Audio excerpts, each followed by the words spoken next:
जय हिंद दोस्तों। एमपीटेड वर्ग 3 विज्ञान यूनिट 11 के मिक्स प्रश्न लेकर आए हैं आपके लिए। पहला प्रश्न है आपका, निम्नलिखित में से कौन एक कपी नहीं है? इसका उत्तर रहेगा आपका गिवन, गोरिल्ला, लंगूर। इसका सही उत्तर रहेगा आपका लंगूर। लंगूर एक कपी नहीं है। अगला प्रश्न देखेंगे आप, निम्नलिखित में से कौन सा एक मछली है? तो इसका सही उत्तर रहेगा गाय, समुद्री घोड़ा, समुद्री बाघ, तो समुद्री कुकुम्बर। इसका सही उत्तर रहेगा समुद्री घोड़ा। अगला प्रश्न देखेंगे, नील गाय निम्नलिखित में से किस कुल में आती है? नील गाय गाय कुल में आती है, बकरी कुल में आती है, हिरण, भेड़। नील गाय हिरण कुल में आती है। नील गाय हिरण कुल में आती है। अगला प्रश्न देखेंगे, निम्नलिखित में से किस एक जीव की कुछ प्रजातियां कवकों के कृषकों के रूप में जानी जाती हैं? चींटी, कॉकरोच, केकड़ा, मकड़ी। तो इसका सही उत्तर रहेगा चींटी। इसका सही उत्तर रहेगा आपका चींटी। चींटी कवकों के कृषकों के रूप में जानी जाती है। अगला प्रश्न देखेंगे, पांचवा प्रश्न, सबसे बड़ा अकशेरुकी है? Octopus, coral, squid, jellyfish. इसका सही उत्तर होगा स्क्विड। स्क्विड आपका सबसे बड़ा अकशेरुकी रहने वाला है। अगला प्रश्न देखेंगे आप, पादप कोशिका जंतु कोशिका से किस प्रकार भिन्न होती है? इसका उत्तर होने वाला आपका माइटोकॉन्ड्रिया, कोशिका भित्ति, जीव द्रव की उपस्थिति या कोशिका केंद्रक। इसका सही उत्तर रहेगा आपका कोशिका भित्ति। इसका सही उत्तर रहेगा आपका कोशिका भित्ति। अगला प्रश्न देखेंगे, सबसे बड़ा एक कोशिकीय जीव है?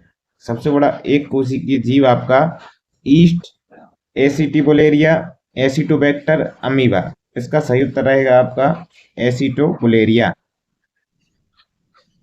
इसका सही उत्तर रहेगा आपका एसिटोबुलेरिया। अगला प्रश्न देखेंगे, नाभिक के अलावा कोशिका के किस कोशिकांग में डीएनए होता है? तारक केंद्र में, गाल्जी उपकरण में, लाइसोसोम में, माइटोकॉन्ड्रिया में। तो इसका सही उत्तर रहेगा आपका माइटोकॉन्ड्रिया। नाभिक के अलावा कोशिका के माइटोकॉन्ड्रिया में डीएनए होता है। अगला प्रश्न देखेंगे आप, निम्नलिखित में से किसको सेल का पावर प्लांट भी कहा जाता है? इनमें से किसको सेल का पावर प्लांट भी कहा जाता है? माइटोकॉन्ड्रिया को, राइबोसोम को, लाइसोसोम को या गाल्जी काय को? तो माइटोकॉन्ड्रिया को सेल का पावर प्लांट भी कहा जाता है। अगला प्रश्न देखेंगे 10वां, निम्नलिखित में से किस कोशिकांग को एटम बम कहते हैं? किस कोशिकांग को एटम बम भी कहते हैं? तो सूक्ष्म नलिका, न्यूक्लियोस, अमीबा, लाइसोसोम। लाइसोसोम को एटम बम भी कहते हैं। अगला प्रश्न देखेंगे, सेलुलोज भित्ति किसके सेलों में पाई जाती है? सेलुलोज भित्ति किसके सेलों में पाई जाती है? जंतु, बैक्टीरिया, कवक, पौधे। सेलुलोज भित्ति पौधों में पाई जाती है। अगला प्रश्न देखेंगे 12वां प्रश्न, प्रोटीन संश्लेषण में निम्नलिखित कोशिकांगों में से किसी की भूमिका सबसे अधिक महत्वपूर्ण है? लाइसोसोम और सेंट्रोसोम, अंतःद्रव्य जालिका और राइबोसोम, गाल्जी का उपकरण और माइटोकॉन्ड्रिया, लाइसोसोम और माइटोकॉन्ड्रिया। इसका उत्तर होने वाला आपका लाइसोसोम और माइटोकॉन्ड्रिया। इसका उत्तर रहेगा आपका लाइसोसोम और माइटोकॉन्ड्रिया। अगला प्रश्न देखेंगे, प्लाज्मा झिल्ली बनी होती है? प्लाज्मा झिल्ली किस चीज की बनी होती है? प्रोटीन से, लिपिड से, कार्बोहाइड्रेट से या प्रोटीन और लिपिड दोनों से? तो इसका सही उत्तर रहेगा आपका प्रोटीन और लिपिड दोनों से बनी होती है। तो इसका सही उत्तर हो जाएगा चौथा। अगला प्रश्न देखेंगे 14वां प्रश्न, निम्नलिखित में से कौन सा हार्मोन अग्नाशय के लैंगरहैंस आइलेट की बीटा सेल द्वारा रिस्वित होता है? ग्लूकोगान, इंसुलिन, एंड्रेलिन या एल्डोस्ट्रोन। तो इसका सही उत्तर रहेगा इंसुलिन। इंसुलिन हार्मोन अग्नाशय की लैंगरहैंस आइलेट की बीटा सेल द्वारा स्त्रावित होता है। अगला प्रश्न देखेंगे 15वां, मानव हृदय कितने चैम्बर्स का बना होता है? 4, 2, 1, 3। तो कुल चार कुल मानव हृदय केवल 4 चैम्बर्स का बना होता है। अगला प्रश्न देखेंगे आप, रक्त में शर्करा का स्तर सामान्यतः प्रदर्शित किया जाता है mm ऑफ Hg के रूप में, मिलीग्राम प्रति डेसीलीटर के रूप में, पार्ट्स प्रति मिलियन के रूप में, ग्राम प्रति लीटर के रूप में। इसका सही उत्तर रहेगा मिलीग्राम प्रति डेसीलीटर के रूप में। मिलीग्राम प्रति डेसीलीटर के रूप में रक्त शर्करा का स्तर प्रदर्शित किया जाता है। अगला प्रश्न 17वां प्रश्न देखेंगे, आगत तथा निर्गत तंत्रिकाएं मिलती हैं यकृत में, हृदय में, केंद्रीय तंत्रिका तंत्र में, उपयुक्त में से कोई नहीं। तो इसका उत्तर है यकृत में। इसका सही उत्तर रहेगा आपका यकृत में मिलती हैं। आगत तथा निर्गत तंत्रिकाएं यकृत में मिलती हैं। अगला प्रश्न देखेंगे, शरीर का तापमान नियंत्रित करता है। शरीर का तापमान नियंत्रित करता है मेडुला, हाइपोथैलेमस, थैलेमस, सेरेब्रम।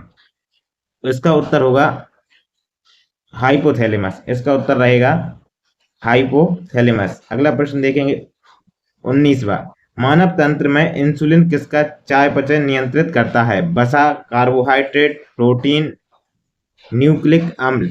इसका सही उत्तर रहेगा आपका कार्बोहाइड्रेट। मानव तंत्र में इंसुलिन कार्बोहाइड्रेट का चयापचय नियंत्रित करता है। अगला प्रश्न देखेंगे, मानव शरीर में पाचन का अधिकांश भाग किस अंग में संपन्न होता है? इसका सही उत्तर रहने वाला है आपका अग्नाशय, बड़ी आंत, छोटी आंत, अमाशय। इसका सही उत्तर रहेगा आपका छोटी आंत। इसका सही उत्तर रहने वाला है आपका छोटी आंत। अगला प्रश्न देखेंगे आप, खट्टे स्वाद के लिए कोशिकाएं जिह्वा के किस भाग में होती हैं? खट्टे स्वाद के लिए अगले भाग में, पिछले भाग में, पार्श्व भाग में या मध्य भाग में? तो इसका सही उत्तर रहेगा आपका पार्श्व भाग में होती हैं। अगला प्रश्न देखेंगे आप, पशु प्रोटीन को प्रथम श्रेणी का प्रोटीन माना जाता है क्योंकि यह अनिवार्य अमीनो अम्ल से भरपूर होते हैं, बाजार में सस्ता होता है, सुपाच्य होता है, खाने में स्वादिष्ट होता है। तो इसका सही उत्तर क्या रहेगा आपको? इसका सही उत्तर रहेगा अनिवार्य एमिनो अम्ल से भरपूर होता है। इसका सही उत्तर रहने वाला है। अगला प्रश्न देखेंगे, मनुष्य शरीर में खून की शुद्धिकरण की प्रक्रिया को कहते हैं? मनुष्य शरीर में खून की शुद्धिकरण की प्रक्रिया को क्या कहेंगे? इसका सही उत्तर डायलिसिस, हीमोलिसिस, ऑस्मोसिस या पैरालिसिस। तो इसका सही उत्तर रहने वाला है आपका डायलिसिस। इसका सही उत्तर रहेगा डायलिसिस। अगला प्रश्न देखेंगे, पित्त का स्रोत है।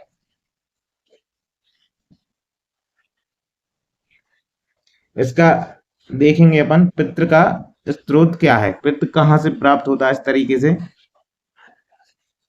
तो इसका आप देखेंगे सही उत्तर रहेगा आपका यकृत। इसका सही उत्तर रहने वाला है आपका यकृत। अगला प्रश्न देखेंगे आप, किस अंग में संश्लेषित होता है? यहाँ अंग आ जाएगा आपका,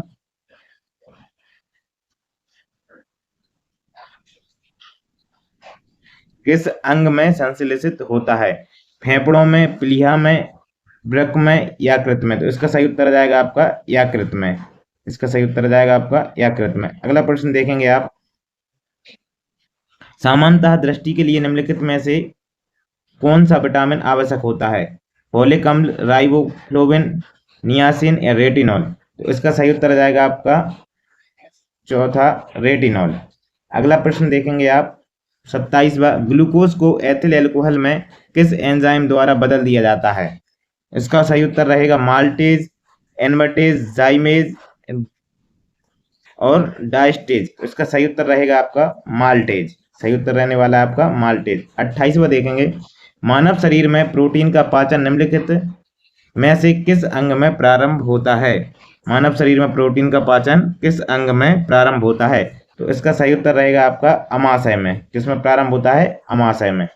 अगला प्रश्न, निम्नलिखित में से कौन सा विटामिन मनुष्य में रक्त के जमने के लिए जिम्मेदार होता है? तो इसका सही उत्तर रहेगा आपका विटामिन के, विटामिन ई, विटामिन ए या विटामिन सी। तो इसका सही उत्तर रहेगा आपका विटामिन के। अगला प्रश्न देखेंगे आप, निम्नलिखित में से कौन सा मुख्यतः कार्बोहाइड्रेट है? गेहूं, जौ, चावल, मक्का। तो इसका सही उत्तर रहेगा आपका मक्का। मक्का मुख्यतः कार्बोहाइड्रेट है। थैंक यू, धन्यवाद। ऐसे ही और वीडियो के लिए चैनल को सब्सक्राइब करें और जुड़े रहें आरडी एजुकेशन से। धन्यवाद।